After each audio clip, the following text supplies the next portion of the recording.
Hi hello friends అందరికీ నమస్కారం. ఈరోజు ఈ వీడియోలో తల్లికి వందనం పథకానికి సంబంధించిన రెండో విడత చెల్లింపులపై ఒక ముఖ్యమైన అప్డేటు మీకు స్పష్టంగా తెలియజేస్తాను. ఈసారి ఎలాంటి ఇబ్బందులు లేకుండా మీ ఖాతాలో డబ్బులు జమ కావాలంటే ఏమేమి తప్పనిసరిగా చూసుకోవాలి, అలాగే ప్రభుత్వం ఈ పథకానికి సంబంధించి తీసుకొచ్చిన కొన్ని కొత్త నిబంధనలు ఏమిటి అనే విషయాలను కూడా క్లియర్గా చెప్పబోతున్నాను. వీడియోని ఎక్కడ కూడా స్కిప్ చేయకండి ఫ్రెండ్స్, అండ్ కూడా చూడండి. వీడియో స్టార్ట్ చేసే ముందు మీకు ఒక small request friends. AP government నుంచి తల్లికి వందనం పథకానికి సంబంధించి మరియు ఇతర పథకాలకు సంబంధించి ఏ చిన్న అప్డేట్ వచ్చినా మీరు మిస్ కాకుండా ఉండాలంటే వెంటనే మన ఛానల్ని సబ్స్క్రైబ్ చేసుకోండి. అండ్ సబ్స్క్రైబ్ చేసుకున్న వాళ్ళందరూ కూడా సబ్స్క్రైబ్ బటన్ పక్కన ఉన్న గంట సింబల్లో ఆల్ అని పెట్టుకోవడం మర్చిపోకండి ఫ్రెండ్స్.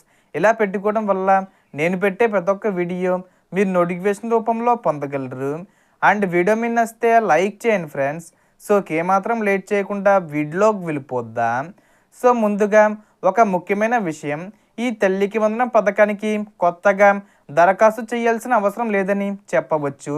ఎందుకంటే గతంలో జమ అయ్యాయో వారు సాధారణంగా మళ్ళీ కొత్త అప్లికేషన్ అవసరం లేకుండా తదుపరి చెల్లింపులకు పరిగణలోకి తీసుకునే అవకాశం ఉంటుంది. ఇక తల్లికి వందనం పథకం ద్వారా 1వ తరగతి నుంచి ఇంటర్మీడియట్ వరకు చదువుతున్న విద్యార్థుల తల్లుల ఖాతాల్లో ప్రభుత్వం ఆర్థిక సహాయం జమ చేస్తుంది. మొత్తం 15,000 రూపాయలు మంజూరు చేసిన అందులో లబ్ధిదారుల ఖాతాల్లో 13,000 రూపాయలు మాత్రమే జమ అవుతుంది. మిగిలిన 2,000 రూపాయలు సంబంధిత పాఠశాల లేదా కళాశాల నిర్వహణ ఖర్చుల కోసం వినియోగిస్తారని ప్రభుత్వం తెలిపింది.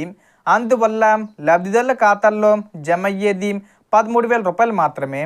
ఇప్పుడు అర్హతల విషయానికి వస్తే విద్యార్థి మరియు తల్లి ఇద్దరూ ఆంధ్రప్రదేశ్ నివాసితులై ఉండాలి. వారి ఆధార్లోని అడ్రస్ కూడా ఆంధ్రప్రదేశ్దే ఉండాలి. విద్యార్థికి 2025-26 విద్యా సంవత్సరంలో కనీసం 75% హాజరు తప్పనిసరి. తల్లి ఆధార్ సీడింగు పూర్తే ఉండాలి. అదేవిధంగా బ్యాంక్ ఖాతాకు ఎన్పిసి మ్యాపింగు యాక్టివ్గా ఉండాలి. అంటే మీరు ఆధార్కు లింక్ చేసిన అదే బ్యాంక్ ఖాతాలో ఎన్పిసి యాక్టివ్గా ఉండడం చాలా ముఖ్యం. ఈ అంశాలు సరిగ్గా ఉంటే మీ పేరు స్కీమ్ ఎలిజిబిలిటీ జాబితాలో ఉంటే డబ్బులు జమ కావడానికి అవకాశాలు ఎక్కువగా ఉంటాయి. ఇక స్కీమ్ ఎలిజిబిలిటీ ఎలా చెక్ చేసుకోవాలంటే అధికారిక పోర్టల్లో తల్లికి వందనం ఆప్షన్ను సెలెక్ట్ చేసి 2025-26 విద్యా సంవత్సరాన్ని ఎంపిక చేసుకొని మదర్ లేదా అవసరమైతే ఫాదర్ గార్డియన్ ఎంపిక చేసి సంబంధిత ఆధార్ నెంబర్తో వివరాలు చెక్ చేసుకోవచ్చు. ఇలా మీ పేరు అర్హుల జాబితాలో ఉందో లేదో తెలుసుకోవచ్చు. ఇక అనర్హతల విషయానికి వస్తే ఇతర రాష్ట్రాలకు చెందిన విద్యార్థులు లేదా వారి తల్లులు ఉంటే వారికి ఈ పథకం వర్తించదు. కుటుంబ హౌస్ హోల్డింగ్ మ్యాపింగ్లో ప్రభుత్వ ఉద్యోగి ఉన్నా, ఇన్కమ్ ట్యాక్స్ చెల్లింపుదారు ఉన్నా, 4 చక్రాల వాహనం ఉన్నా, నెలకు 300 ఇంట్లకు పైగా విద్యుత్ వినియోగం ఉన్నా, పట్టణ ప్రాంతాల్లో 1000 చదరపు అడుగులకు మించిన ఇల్లు ఉన్నా అటువంటి కుటుంబాలు అనర్హులుగా పరిగణించబడే అవకాశం ఉంది. ఇక్కడ ఒక ముఖ్యమైన విషయం గుర్తుంచుకోండి, ఇది రేషన్ కార్డు ఆధారంగా కాకుండా హౌస్ హోల్డింగ్ మ్యాపింగ్ ఆధారంగా పరిశీలన జరగవచ్చు. అంటే ఒకే కుటుంబం మ్యాపింగ్లో పలువురు రేషన్ కార్డులున్నా అందులో ఎవరికైనా పై నిబంధనల ప్రకారం అనర్హత ఉన్నట్లయితే మీ స్కీము ఎలిజిబిలిటీపై ప్రభావం పడే అవకాశం ఉంటుంది. అందుకే చాలామందికి మన దగ్గర అలాంటివి లేవు, అయినా ఎందుకు అనర్హత వచ్చింది అనే సందేహం వస్తుంది. కారణం చాలాసార్లు హౌస్ హోల్డింగ్ మ్యాపింగ్లో ఉండే ఇతర సభ్యుల డేటా కూడా పరిగణలోకి రావడం.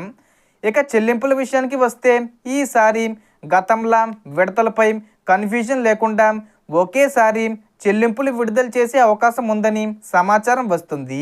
మీ పేరు స్కీమ్ ఎలిజిబిలిటీ జాబితాలో ఉంటే అర్హతలు పూర్తిగా సరిపోతే డబ్బులు ఖాతాల్లో జమ కావచ్చు.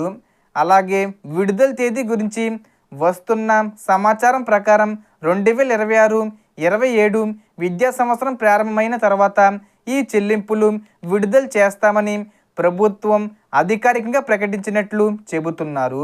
అందులో భాగంగా జూన్ 12న విడుదల ప్రక్రియ ప్రారంభమయ్యి జూన్ 13 నుంచి లబ్ధిదారుల ఖాతాల్లో డబ్బులు జమ కావడం ప్రారంభమయ్యే అవకాశం ఉందని సమాచారం వినిపిస్తుంది. అలాగే 2026-27 విద్యా సంవత్సరంలో కొత్తగా 1వ తరగతి లేదా ఇంటర్మీడియట్ ఫస్ట్ ఇయర్లో చేరే విద్యార్థులకు సంబంధించిన అప్డేట్లు కూడా తర్వాత వస్తాయి. వాటిపై కూడా ప్రభుత్వం నుంచి స్పష్టత వచ్చిన వెంటనే తెలియజేస్తాను. మొత్తానికి ఈ పథకానికి కొత్త అప్లికేషను అవసరం లేదని, అర్హతలు సరిగ్గా ఉన్నాయో లేదో ముందుగానే చెక్ చేసుకోవాలని, ముఖ్యంగా ఆధార్ సీడింగు, ఎన్పిసి మ్యాపింగు, హాజరు, హౌస్ హోల్డింగ్ మ్యాపింగు వంటి అంశాలు తప్పకుండా సరి చేసుకోవాలని గుర్తుంచుకోండి. So total information difference. మీకు ఈ వీడియో నచ్చితే లైక్ చేయండి, షేర్ చేయండి అండ్ సబ్స్క్రైబ్ చేసుకోండి. Thanks for watching.